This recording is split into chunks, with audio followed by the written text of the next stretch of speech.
I've been in Mount Pleasant for 50 years. I'm one of the very few small minority-owned businesses left in Mount Pleasant. Half a century of business, but now Taco Boy's owner says he's fighting to stay in business. The issue, his drive-thru, which he's been using during the pandemic. But the Zoning Board of Appeals says it doesn't meet state requirements. The conditions necessary under a zoning ordinance, which are consistent with the state law, weren't met to be able to grant that variance. Owner Robert Balteras says the variance he's seeking comes down to an issue of space. They require 60 yards, which is over half a football field.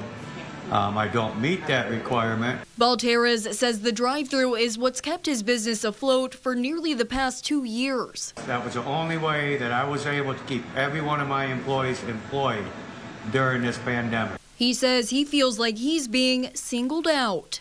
There are a lot of other businesses along this avenue that don't meet the 60-foot stacking requirement, but yet they're allowed to operate, and I'm not.